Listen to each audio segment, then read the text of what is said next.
नमस्कार, आप देख रहे हैं लोकप्रिय news channel United Palamu. Lok Sabha चुनाव का शंखनाद होते ही पॉलिटिकल पार्टियां एक दूसरे का पर कतरने में कोई कसर छोड़ना नहीं चाहते।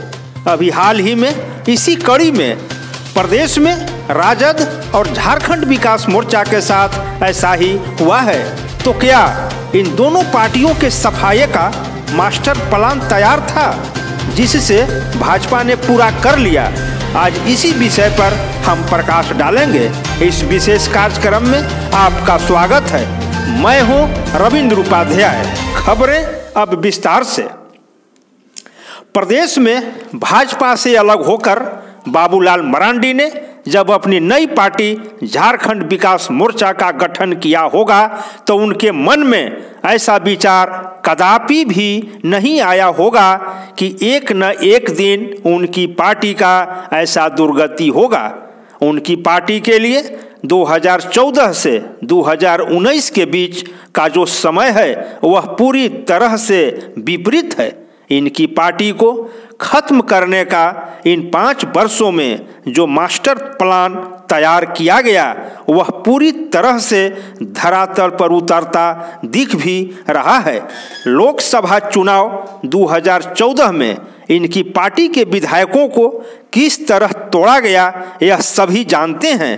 इसके लिए मरांडी ने कानूनी लड़ाई भी लड़ी, लेकिन परिणाम ढाक के वही 3 पात। इस घटना के बाद मरांडी को सदमा लगना स्वाभाविक था। इस समय तो ऐसा कुचक्र रचा गया कि झारखंड विकास मोर्चा का विलय ही भाजपा में कर दिया जाए, लेकिन ऐसा तो नहीं हो पाया। लेकिन मरांडी की पार्टी का नींव जरूर हिल गया। अभी अभी लोकसभा चुनाव का शंखनाद होने के बाद इनके 2 दिग्गज नेताओं प्रभात भूया और नीलम देवी को जिस तरह से भाजपा ने आनन फानन में अपनी पार्टी में ज्वाइन कराया वह भी झारखंड विकास मोर्चा के लिए किसी सदमे से कम नहीं है। पलामू और चतरा लोकसभा क्षेत्रों के उक्त दोनों नेता काफी लोकप्रिय थे। इन दोनों के राजनीति चमकाने में मरांडी ने खून और पसीना बहाया था। पलामू और चतरा में कई कार्यक्रमों का आयोजन कर प्रभात भूया और नीलम देवी को स्टार नेता बनाने में मरांडी ने कोई कसर भी नहीं छोड़ा था। इतना करने के बावजूद एक ही झटके में इन दोनों ने मरांडी के सपने को चकनाचूर कर दिया। प्रभात भूया और नीलम देवी पलामू और चतरा लोकसभा क्षेत्र में झारखंड विकास मोर्चा के चमकते सितारे थे और इन सितारों पर मरांडी को काफी नाज भी था। इधर इस लोकसभा चुनाव में बाबूलाल मरांडी खुद कोडरमा लोकसभा सीट से चुनाव लड़ने का मन बनाया है। वे चुनाव भी लड़ेंगे। इनको चुनाव में सबक सिखाने के ख्याल से ही इस लोकसभा चुनाव में भाजपा ने राजद छोड़कर आई अन्नपूर्णा देवी को मैदान में उतारने की तैयारी की है। इसका मतलब साफ है, कोडरमा से बाबूलाल को सबक सिखाना। इस राजनीतिक घटनाक्रम से ऐसा प्रतीत होना स्वाभाविक है कि प्रदेश से मरांडी की पार्टी को नेस्ताबूंद करने में इनके विरोधी कोई कसर छोड़ना नहीं चाहते। जिस हालात पर आज मरांडी की पार्टी है यह सचमुच चिंताजनक है। यही कारण है कि उन्होंने अपने धुर विरोधी भाजपा को धूल चटाने के लिए ही महागठबंधन में शामिल होकर पूरा जोर लगा रहे हैं, लेकिन लोकसभा चुनाव में ऐसा होता दिख नहीं रहा है।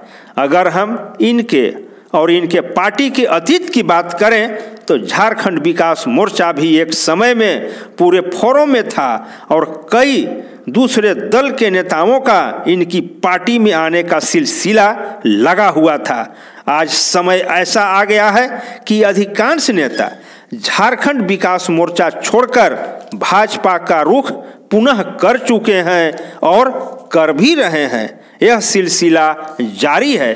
बावजूद इसके लगातार झेल रहे झंझावतों के बीच मरांडी कैक्टस की भांति बीच मझधार में खड़े हैं, यह कम नहीं है। इधर राष्ट्रीय जनता दल को भी एकाएक झटका उस समय लगा जब इस पार्टी के एक एक करके 4-5 धुरंधरों ने पार्टी छोड़कर भाजपा का दामन थाम लिया। राजद के प्रदेश अध्यक्ष अन्नपूर्णा देवी और पूर्व प्रदेश अध्यक्ष गिरिनाथ सिंह द्वारा एकाएक राजद छोड़ देने के बाद सहज अनुमान लगाया जा सकता है कि अब प्रदेश में राजद का बचा ही क्या है। इन दो नेताओं के कारण ही राजद झारखंड में अपनी चमक बिखेर रहा था। राजद का पूरे प्रदेश में तो नहीं, लेकिन पलामू, चतरा और कोडरमा में अच्छा पकड़ था। पलामू में गिरिनाथ सिंह के कारण तो कोडरमा और चतरा में अन्नपूर्णा देवी के कारण पार्टी की स्थिति काफ़ी मजबूत थी। यही कारण था कि पलामू और चतरा लोकसभा से राजद 2-2 बार अपना परचम लहरा चुका है। कोडरमा से अन्नपूर्णा देवी भी कई बार विधायक रही हैं। अब दोनों ही राजद के धुरंधरों ने पार्टी को बाय बाय कह दिया है। इन दोनों के बगैर पलामू और चतरा लोकसभा में राजद की क्या स्थिति रहता है, यह भविष्य के गर्भ में है। इन दोनों ही लोकसभा सीटों पर राजद चुनाव तो जरूर लड़ रहा है, लेकिन इनके पार्टी पदाधिकारी और कार्यकर्ताओं में गिरिनाथ और अन्नपूर्णा की कमी जरूर खलेगा। ऐसा इसलिए कि दोनों ही लंबे समय से राजद की राजनीति से जुड़े हुए थे। इन दोनों की भरपाई करना निकट भविष्य में संभव नहीं दिख रहा है। पार्टी सुप्रीमो सहित कार्यकर्ता भले ही अनर्गल बयान देकर यह मरहम लगावें कि गिरिनाथ और अन्नपूर्णा के जाने से पार्टी पर कोई असर नहीं पड़ेगा, लेकिन सच्चाई तो यही है कि इन दोनों को पार्टी छोड़कर राष्ट्रीय से लेकर प्रदेश और जिला स्तर के नेता अंदर ही अंदर लहूलुहान हैं। इस सच्चाई से किसी भी कीमत पर इनकार नहीं किया जा सकता है। अब जबकि चुनाव माथे पर है, ऐसे में झारखंड विकास मोर्चा और राजद खाली हुए जगह को भरने और चुनाव जीतने के लिए क्या रणनीति बनाते हैं, यह देखना लाजमी होगा। इन सब बातों से इतना तो जरूर है कि राजद और झारखंड विकास मोर्चा को प्रदेश से सफाई के लिए भाजपा ने जो एन मौके पर सर्जिकल स्ट्राइक किया, उसका असर तो साफ साफ देखा जा रहा है। नमस्कार।